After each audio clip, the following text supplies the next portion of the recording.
Okay, so as every year, I'm giving a talk about the state of OSG. So let me dive right in. Welcome, and here I have put the code of conduct of OSG onto one slide. You can read up on this at your leisure. There are the usual virtual meeting rules that you can also read at your leisure. And so let me dive right in and say a few things that are standard fare at OSG. First, starting with the statement of purpose. The OSG is a consortium dedicated to the advancement of all of open science by the practice of distributed high-throughput computing and the advancement of a state-of-the-art. I think we've been showing this as our statement of purpose probably for several years now. Similarly, you will probably recognize this slide, those of you who have attended last year's. We distinguish three kinds of audiences: individual researchers and small groups that we support through the Open Science Pool, campus research support organization that we support via services that they can deploy themselves, as well as services that we run for them in order to integrate them into the larger ecosystem. Then there are multi-institutional science teams that will, we have special support beyond the kind of campus research support organization support. And you will hear all about that on Thursday. There's a dedicated session to those teams. And then the four big science projects, including LHC, LIGO, and IceCube. And there is a co-located or co-virtually located entire day on Friday on Atlas and CMS. What is new is probably the way that I'm framing the vision and aspirations on my next slide. And while the vision and aspiration hasn't really changed, we have started being much more aggressive talking about it in these terms. And so the terms are very simple. Our long-term vision is to create an open national cyber infrastructure that allows the federation of cyber infrastructure of all. Everybody and anybody who does anything to do with higher education and research and nonprofit institutions and national laboratories is welcome. And the idea is that our aspirations are to figure out how do we scale to something that would allow thousands of institutions to federate into one open infrastructure for all of science, for all of open science. And the idea here is, of course, we all know what open science means or have an idea. We all know what open data means. We sort of know, we all know what open source means. Open infrastructure is really the kind of the new concept in a way. And it includes open compute, open storage, and content delivery network, but it may also in the future include devices, instruments, IoT, you name it. So anything might eventually at some point be added to this open infrastructure. And we're doing this openness for an open society, which seems, especially today, particularly noteworthy given where the world is. We then use this open infrastructure in order to drive forward the democratization of access.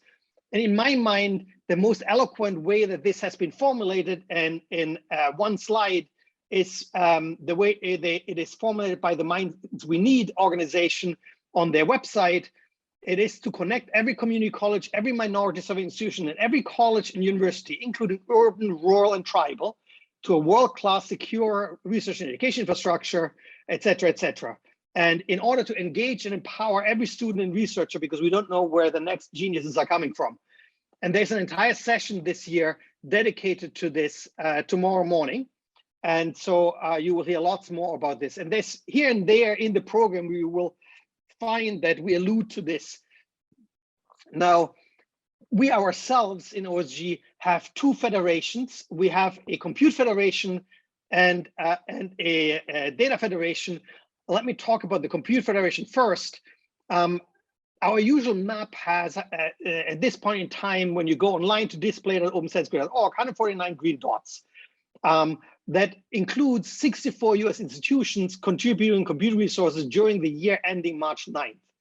Out of these 64 institutions, 26 of them are institutions that are either minority serving in EPSCoR states or non-R1. And in that sense, OSG is democratizing access to cyber infrastructure. one of the interesting things is that the complexity of OSG, due to its versatility, it makes counting a little bit difficult. And so the 100, for example, let me just walk you through what this looks like for UC San Diego. UC San Diego is counted as one institution. However, it has 2 green dots on the previous map, one for SDSC and one for the CMS group in physics, because there's 2 independent organizations that contribute. In addition, it has contributed via 6 clusters resources in 2021, including one that is entirely inside the commercial cloud, and another one that itself has hardware across 30 institutions. And this example shows you why it's hard for us to sometimes count, because what do you count? Do you count institutions? Do you count organizations? Do you count clusters? What exactly are you counting? And so on this slide, I'm literally counting institutions. So an institution like UCSD with its 6 clusters will count as 1. And in that spirit are the numbers on this page. Then moving on to the Data Federation, here's the coding map for the Data Federation. And we today have 20 caches, 6 of which are in the Research and Education Network backbone. And there are 10 data origins, including the one for the Open Science Pool. What's interesting now is that we also have one in Europe. So there's one in Europe, 9 in the US. And I will talk more about how this works in the later parts of my talk. Now, let me talk a little bit about what it means to federate. Our understanding on our definition of federation is that resource owners determine policy of use, resource consumers determine policy of what they are willing to use, and the federated system that we operate is responsible for matching consumers to owners respecting both sets of policies. And that implies locality of policy implementation such that owners can actually determine their policy dynamically and users can determine their policy dynamically. Now, the next thing I want to remind you of is the power of sharing. Another part that makes OSG complex is that we aspire to support any and all sharing. That means any participating institution shall be able to dynamically share any fraction of its resources with any other. And similarly, institutions can, and therefore collaborating research can therefore pool resources like Meron talked about, but also the funding agencies may stipulate that some resources are dedicated to sharing for all. And Meron also mentioned that already. Next, I wanted to speak about a few concepts that you will hear over and over probably throughout the week. And the concepts I want to bring on one slide is access point that Meron already talked about, hosted compute entry point, data origin, resource pool, and caches. And so if you go to the lower left, that summarizes it all together, jobs that do science are submitted by researchers at an access point to a resource pool to execute on a compute resource and access data via the caches in the Data Federation. And that's basically brings this one long sentence, brings all of these pieces together, and we'll have we'll talk more about some of these and how this works in more detail tomorrow in the afternoon by the talk that Laura and I are giving. Now, let me talk a little bit about the Open Science Pool community. It's a community for all research in the US, from undergrads to postgraduate. And let me also warn you upright that sometimes, in fact, often, we abbreviate Open Science Pool as OS Pool to make it one word. And sometimes we're flippant in using OS Pool as synonym for its community of users. So when you hear these things, my apologies, they're just expedient mnemonics to have less to say. Now, the Open Science Pool, or the community that is served by the Open Science Pool, we are providing them with a complete dHTC environment. That means the pool itself, a submission infrastructure, a workload management system, a homogeneous runtime environment, but also the access to data, storage that functions as data origins, transparent access via caches, and we support public and private data. in a way, we operate almost as if we were an IT organization at a campus, in that we provide a complete environment with all aspects that people might want and need in order to do data-intensive computing. And we offer this complete environment to any researcher in the US. Anybody in the US can request access for an account, et cetera, and anybody outside the US who collaborates with a researcher in the US can also request access to this environment. You will hear about examples of science on OSG, first by the David Swart Award recipient right after Brian, and then more this afternoon in the afternoon session, where I've put here the outline of that session. Let me now switch gear a little bit and talk in some more detail about the OSG Data Federation. And we decided that it is worthwhile talking about this up front in the first plenary, rather than having a dedicated talk, because it is probably the part that people are least familiar with within the OSG set of services. And just to get you calibrated, in 2021, 92 researchers, 9 collaborations, and 1 campus read in aggregate 32 petabyte of data out of a working set of 420 terabyte for an average reread factor of 75. And I'm now going to walk you a little bit through how this works. Let's start by how you join data. There is 2 ways of joining data. Either you transfer your data via HTTPS to the path supported origin, in other words, to the origin that is supported and part of the OS pool, or you federate the file system at your institution via the Open Science Data Federation. And I'm going to talk more about what this second means, federating your file system at your institution with the OSDF. So this is our conceptual model in a picture. We support you having your file system at your institution behind your institution firewall. It doesn't have to be behind the firewall, but it can be. We then, if your file system is behind your institution firewall, we require that there is a host that straddles the firewall with the institutional science DMC, and therefore is on one side accessible to open world and on the other side accessible by the institutional firewall. We then require you to export the parts of your file system that you want to export into the Data Federation, and only those parts to this piece of hardware. We operate the services on this piece of hardware via Kubernetes. So this piece of hardware has to be in a Kubernetes cluster. And voila, this is your data origin. So in that sense, we operate the service at your institution and on a piece of hardware that is dual homed, and you completely control locally the policy of what you want to export by virtue of what you NSF export to this piece of hardware. It's really that simple. Now, what is the functionality of the data origin? First of all, it has, as I said on the previous slide, you can export your data read-only into the Data Federation. That's possibly the most important feature. Data can be exported publicly or private. In other words, you can determine who is allowed to read that data. And the origin uses HTTPS as protocol. It therefore also works as a general web server in addition to serving to OSG Data Federation. In case you want to share outside of OSG your data, you get this sort of functionality for free in a way.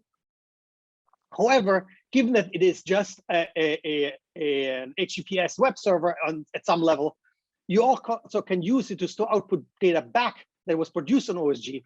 In order for that to happen, you need to allow some part of your file system to actually be writable via the origin.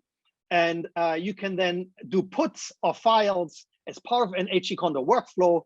And you can, whatever you put back, you can then choose to again automatically export.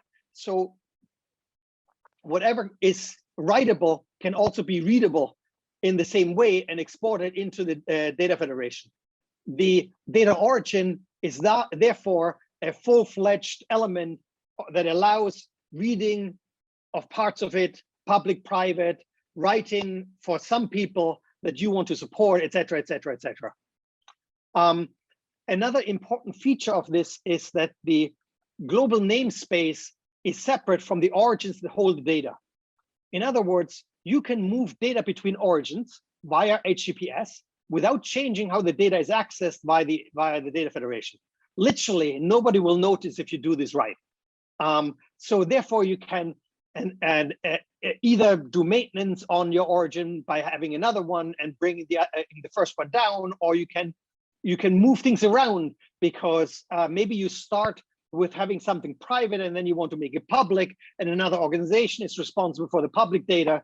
So you can move it around without it ever changing namespace, meaning you don't have to communicate out afterwards to your user community that location has changed, because location has not changed from the user perspective. There's all kinds of funky things that you could do with this functionality. The relationship to the access point, Miron impressed upon you that the access point is very important in this scheme. All data in the federation is visible to those authorized to see it from the AP. The AP therefore has some access, there's the same access as the runtime environment. A user sees at the access point whatever they see in the runtime environment when their job executes. Any data visible to the access point can be made visible to the runtime environment by the Data Federation. Of course, by default, we don't expose your home directory because we assume that home directories are meant to be private. So, however, if you want data visible in the federation, we can do so and we can make it happen. Now, the use of the Data Federation in 2021, I already said that there were 30 petabytes in the working set of 420 terabytes. I put down here a little analysis of what's the read multiplier for different projects. And it is actually going all over the map. We have projects, we have about 14 projects that have a read multiplier between 2 and 5. And then we have about 3 where the read multiplier is more than 10,000. So it is literally all over the map. Then if you look at how much is read by the top users, I'm ordering here the top projects. Many of them have many users, and I'm ordering them by the data read. So the largest project has 10 petabytes of data read, and it's the LIGO private data by LIGO itself. You see that the LIGO public data that LIGO makes public to the world is also one of the largest user. There's about 2.5 petabyte read by via the OSDF, and you can sort of go down this list. We have it's ordered by the data read, but we also list for you the working set and the ratio between the two, which is a reread multiplier. And you can literally see it goes all over the map. The very large reread multiplier tend to be for people who have an enormous amount of data read, but at very small sizes. And you can also see that the sizes go all over the map. In fact, there in total are 17 projects that have at least a terabyte of working set. 11 of these are OS pool users. What this means is that we have a large number of regular blokes, so to speak, single PIs, undergrads, grad students, small labs that are users of the OS pool that are using large amounts of data in their working sets across the Data Federation. And I've listed here some of the science that is done here. It goes all over the map, as you can see. I think this is my last slide. I wanted to point out that we continue to advance the state of the art of this infrastructure. This year's biggest story in terms of what's changing is the path credit and the path facility. And you can, Miron already talked a little bit about path credit. Brian, after me, will talk more about the path facility. And apart from that story, the second story that dominates this year's biggest stories of change is replacing authorization based on person with authorization based on capability. You already heard about that last year. This year, we're almost done with the transitions, meaning the OS pool has already fully transitioned. It is some of the collaborations that haven't yet transitioned fully. And you'll hear about some of these things in the Wednesday afternoon session The first two talks in the Wednesday afternoon session are about this topic, and then there's other topics in addition. Summary and conclusion, OSG continues to advance all of open science via the practice of dHTC and the advancement of its state-of-the-art. There's lots of big data across many science domains, and this continues to be an area of growth for us. And the Open Science Pool as strategy to democratize access to dHTC. In addition, this is sort of the strategy to democratize access from the user perspective. In addition, there is a strategy to democratize access from the campus perspective, and I've shown you some of that in this talk. Thank you very much. Questions?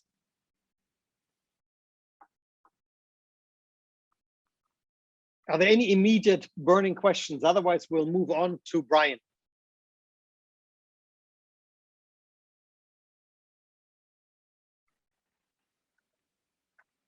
And to Richard Jones, the Wednesday afternoon session will be recorded. All sessions will be recorded.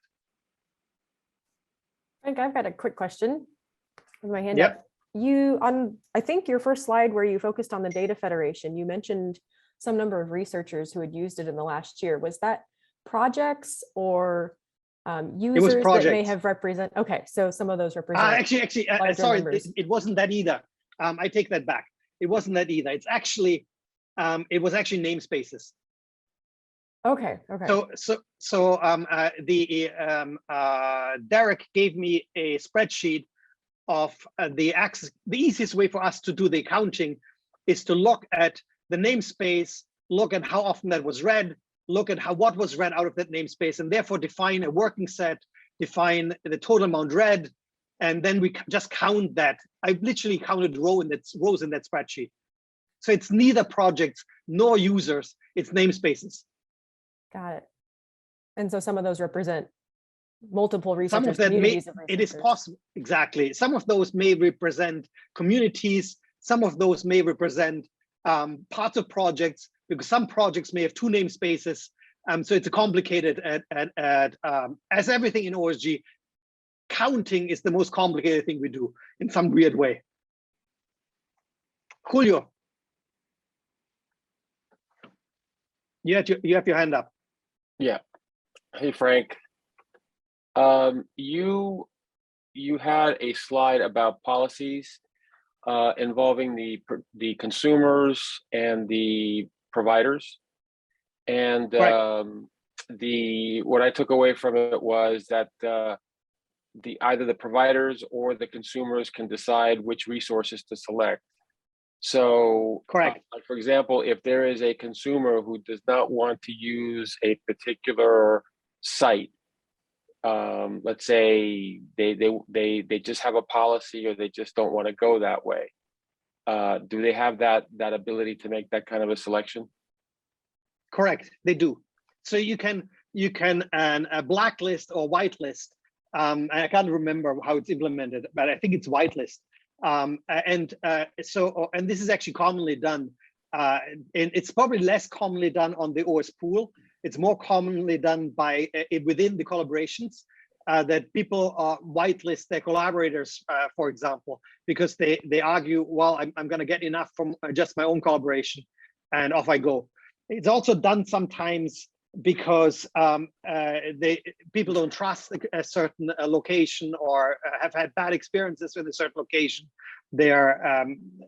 Because sometimes it's done because for temporary reasons, because there are transit problems at a place, that sort of thing. But it is ultimately in the user's hands to do this. Okay, thank you.